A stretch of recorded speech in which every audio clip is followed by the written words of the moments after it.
Shri Kaushik Ayurveda channel వీక్షిస్తున్నటువంటి ప్రేక్షకులకి మీ doctor D Balakrishnan హృదయపూర్వక నమస్సుమాంజలి. శ్రీ కౌశిక్ ఆయుర్వేద మల్టీథెరపీ హాస్పిటల్ దిల్సుఖ్నగర్ నుండి మాట్లాడుతున్నాను. ఇంత పూర్వం ఎన్నెన్నో వీడియోలు చేస్తున్నాము. మీరు ఇంకా ఏవైనా సలహాలు సూచనలు ఇవ్వాలి అనుకున్నట్లయితే వాట్సాప్ ద్వారా మాకు పంపించవచ్చు.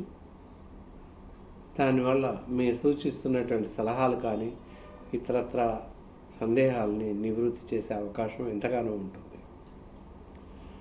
అలాగే ఎవరికైనా పర్సనల్గా మాట్లాడాలి అన్నట్లయితే ప్రతి వీడియోలో మామూలుగా స్టార్టింగ్లో డిస్క్రిప్షన్లో మా ఫోన్ నెంబర్ ఉంటుంది.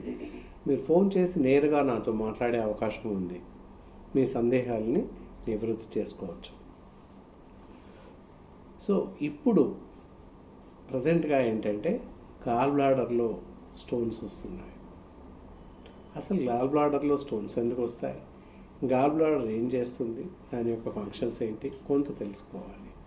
రావడానికి కారణాలు ఏంటి, వస్తే ఎలాంటి జాగ్రత్తలు తీసుకోవాలి, రాకుండా ఏమైనా జాగ్రత్తలు తీసుకోవచ్చా, వచ్చాక తగ్గించడానికి ఆయుర్వేద వైద్య విధానంలో ఎలాంటి వైద్య చికిత్సా పద్ధతులు ఉన్నాయి, ఇలాంటి విశేషాలని వివరాలని పూర్తిగా తెలుసుకుందాం. గాల్ బ్లాడర్ ఇది మన శరీరంలో ఉంటుంది. దీన్నే పిత్తాశయం అని చెప్పేసి కూడా అంటాము. గాల్ బ్లాడర్లో బైల్ డక్ట్స్ ఉంటాయి. Bile ducts is nothing but digestive enzymes. Bile ducts bile ducts ద్వారా బైల్ జ్యూస్ తయారవుతుంది. బైల్ జ్యూసే జీర్ణ రసాలు అన్నమాట.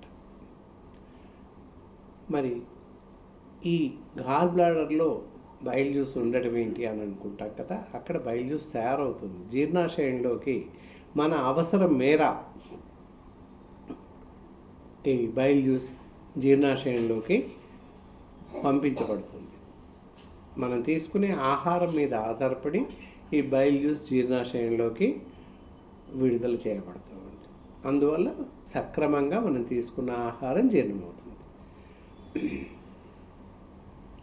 అలాగే ఈ మరి గాల్ బ్లాడర్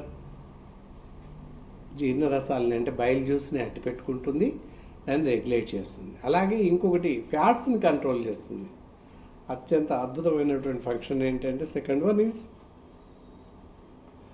ఫ్యాట్స్ని కంట్రోల్ చేస్తుంది. శరీరంలో అదుపు తప్పినటువంటి ఫ్యాట్స్ని కంట్రోల్ చేస్తుంది.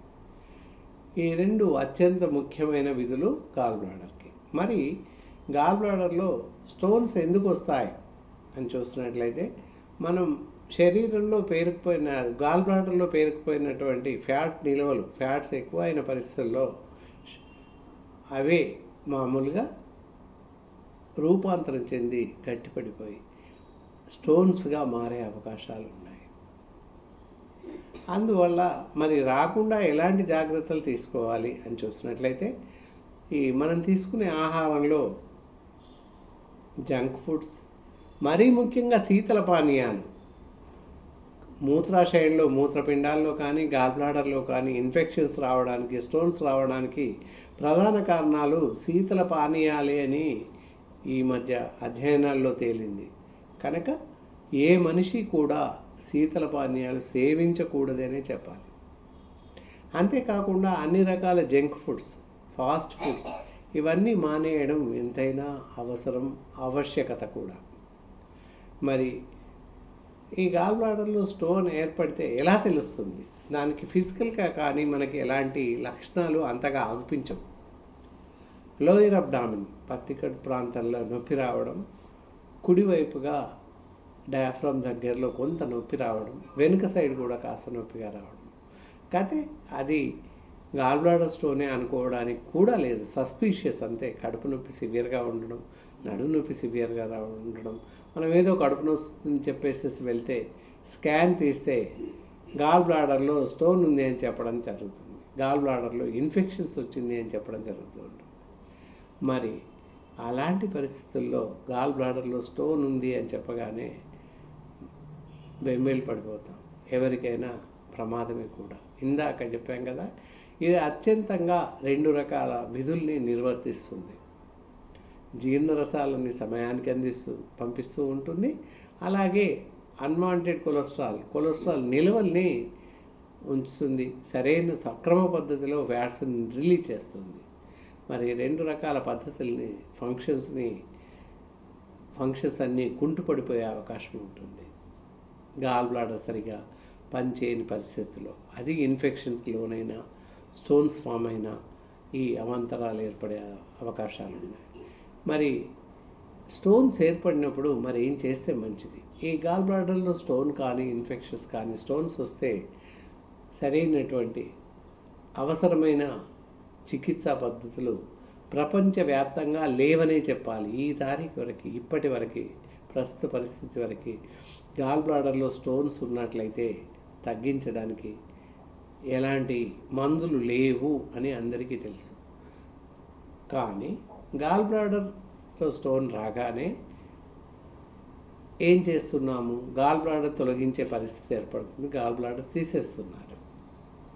కానీ ఇప్పుడు మనం పైన చెప్పిన విషయాలను బట్టి ఏంటంటే, గాల్ బ్లాడర్ అత్యంత ప్రాంప్ట్గా 2 రకాల విధుల్ని నిర్వర్తిస్తుంది.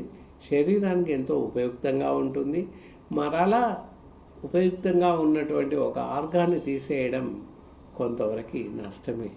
అది తీసేసాక ఏంటంటే, వాటి తాలూకు యొక్క విధులు, గాల్ బ్లాడర్ యొక్క పని, దాని యొక్క విధులన్నీ కూడా జీర్ణాశయం పైన భారం పడే అవకాశాలు ఎక్కువగా ఉన్నాయి.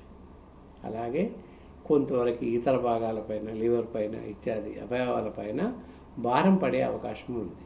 మరి అంత ప్రాముఖ్యమైనటువంటి గాల్ బ్లాడర్ని సురక్షితంగా కాపాడుకోవడం ఎంతైనా అవసరం. దానికి కాను ఇందాక చెప్పినటువంటి ఆహార పదార్థాలు పూర్తిగా మానేసి సాత్వికమైనటువంటి ఆహార పదార్థాలు భుజించండి, సమయానికి భుజించండి. మరి అలాగే గాల్ బ్లాడర్లో స్టోన్స్ కనుక ఏర్పడినట్లయితే, ఇన్ఫెక్షన్స్ వచ్చినట్లయితే ఏం చేస్తే తగ్గుతుంది అని చూడాలి. ఇక్కడ ఆయుర్వేద వైద్య విధానంలో పూర్తిగా తగ్గించడానికి అద్భుతమైనటువంటి ఔషధాలు ఉన్నాయి. అదే గాల్ స్టోన్స్ అని చెప్పేసి పర్ఫెక్ట్ గోళీలు ఉన్నాయి, మంచి ఔషధాలు ఉన్నాయి. ఎవరికైనా గాల్ బ్లాడర్లో ఇన్ఫెక్షన్ కానీ, స్టోన్స్ కానీ ఏర్పడి ఇబ్బంది పడుతూ ఉన్నట్లయితే స్క్రీన్ పైన మా నంబర్ స్క్రోల్ అవుతూ ఉంటుంది, లేదా మామూలుగా ఇండెక్స్లో మా ఫోన్ నెంబర్ ఉంటుంది. మాకు ఫోన్ చేసి నేరుగా మాట్లాడవచ్చు. అవసరం ఉన్న వారికి ఎవరికైనా కూడా ఈ గాల్ బ్లాడర్ యొక్క స్టోన్ని, ఇన్ఫెక్షన్స్ని తగ్గించే అవకాశం ఉంది. ఆయుర్వేదంలో ఇంత అద్భుతమైనటువంటి వైద్య చికిత్సా పద్ధతులు ఉన్నాయి కనుక వీటిని వినియోగించుకొని మీకు సంబంధించినటువంటి స్టోన్స్ని పూర్తిగా తగ్గించుకుంటారని ఆశిస్తున్నాను. ఈ ఆహార నియమాలను పాటిస్తూ పైన చెప్పిన గాల్ స్టోన్ అనేటటువంటి క్యాప్సూల్స్ మా వద్ద లభిస్తుంటాయి. అవసరమైన వారు ఎవరైనా కూడా మమ్మల్ని నేరుగా సంప్రదించవచ్చు, లేదా ఫోన్ ద్వారా సంప్రదించవచ్చు. ఇక ఉంటాం, సెలవు.